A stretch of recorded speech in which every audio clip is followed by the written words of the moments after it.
ოლიგარქს პარტიული პროპაგანდა და დეზინფორმაციის კამპანია წყალში ეყრება. დონალდ ტრამპის ადმინისტრაცია ქართულ ოცნებას მწვავედ აკრიტიკებს. გამოქვეყნდა ვრცელი დოკუმენტი, რომელიც მილიარდერის გუნდ სახელმწიფოს მიტაცებაში ამხელს.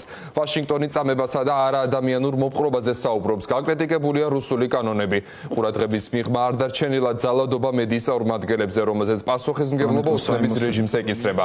საპარლამენტო არჩევნების კონტექსტში ლაპარაკია დაშინებასა და იძულებაზე. დოკუმენტი კიდევ ერთი დასტურია იმისა, რომ ბიძინა ივანიშვილი ტრამპის ადმინისტრაციასთან ურთიერთობას არათუ დაალაგებს.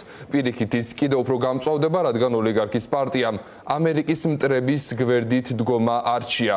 ნანო ჩაკვეტაძემ წაიკითხა სახელმწიფო დეპარტამენტის ანგარიში და მოისმინა შეფასებებით. ნანო გისმენთ. დიახ, ტრამპის ადმინისტრაციის პირობებში ეს არის პირველი და ამასთან მწვავე კრიტიკული ანგარიში, რომელიც საბოლოოდ ამსხვრევს ოცნების ტრამპთან დალაგების მითებს. ამას ამბობენ ოპოზიციაში. რუსული კანონი, LGBT თემის შემზღუდავი კანონები, დამოუკიდებელ მედიასა და სამოქალაქო საზოგადოებაზე თავდასხმა. ეს ძირითადი ნეგატიური ცვლილებები და მიგნებებია, რომლებიც შეერთებული შტატების სახელმწიფო დეპარტამენტმა ადამიანის უფლებათა მდგომარეობის ამსახველ ანგარიში საქართველოს შესახებ შეიტანა და გამოაქვეყნა. ფაქტობრივად ეს სქელტანიანი ანგარიში მოიცავს ადამიანის უფლებების დარღვევის ყველა იმ უხეში პრაქტიკის აღწერას, რომელიც მთელი ამ პერიოდის განმავლობაში ქართული ოცნების მმართველობის პირობებში გვხვდება. სახელმწიფო დეპარტამენტი აღნიშნავს, რომ დოკუმენტში ეყრდნობიან სანდო ცნობებს, რომელთა თანახმადაც საქართველოში ევროკავშირში ინტეგრაციის მხარდამჭერ აქციებზე მშვიდობიან მანიფესტანტებს სცემენ, არბევენ და აკავებენ უკანონოდ. მედიას კი ხელს უშლიან, რომ ეს ყველაფერი გააშუქოს. ამ თავში ცალკე აბზაცი ეთმობა ტევ-პირველის გადამღებ ჯგუფზე, მაკაჩიხლაძესა და მის ოპერატორზე თავდასხმასაც. ყველა ამ შემთხვევაში სახელმწიფო დეპარტამენტი ხაზს უსვამს გამოკვეთილად, რომ სამართალდამცველების უმოქმედობა არის სახეზე. ანგარიში წერია, რომ პოლიცია ხშირად არ ერევა მედიის წარმომადგენლებსა და დემონსტრანტებს ეგრეთ წოდებული ტიტუშკების თავდასხმებშიც, უფრო მეტიც ხანდახან თანამშრომლობს კიდეც მათთან.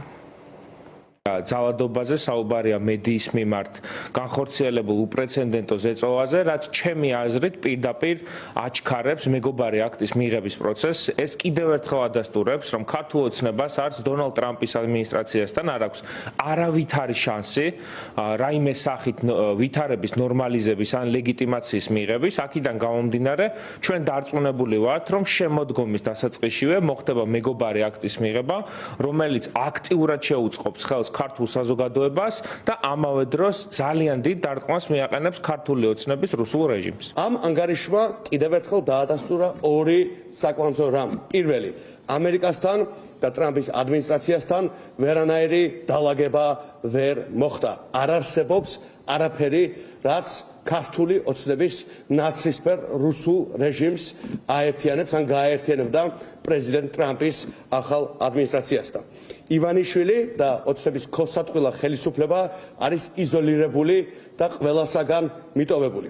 მეორე, ლეგიტიმაცია 19 ევროპელი საგარეო მინისტრის და ევროპარლამენტის 2 განცხადების გაგრძელებად.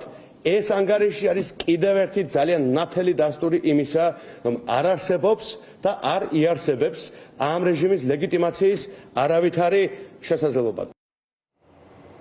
12 აგვისტოს გამოქვეყნებულ 2024 წლის ანგარიში აღწერილია დაშინების, იძულებისა და ასევე ადმინისტრაციული რესურსების ბოროტად გამოყენების კამპანიაც, რომელიც გამოყენებული იყო ოქტომბრის საპარლამენტო არჩევნებთან, როგორც წინა პერიოდში, ასევე მას შემდეგ. ასევე ანგარიში მოხვდა ის ფაქტიც, როცა ონლაინ მედიის ჟურნალისტებს პარლამენტში მუშაობა აუკრძალეს, კრიტიკული ტელეარხების ჟურნალისტებს კი აკრედიტაცია ჩამოართვეს დროებით. ანგარიში ასევე საუბარია სატელეფონო მუხარებზეც, რომლებსაც ჟურნალისტები, სამოქალაქო აქტივისტები, არასამთავრობო ორგანიზაციის წარმომადგენლები იღებდნენ, ასევე მათ სახლებსა და ოფისებთან ვანდალიზმის ფაქტებზე, მათ შორის შეურაცხმყოფელ პოსტერებსა და ავტომობილების დაზიანებაზე.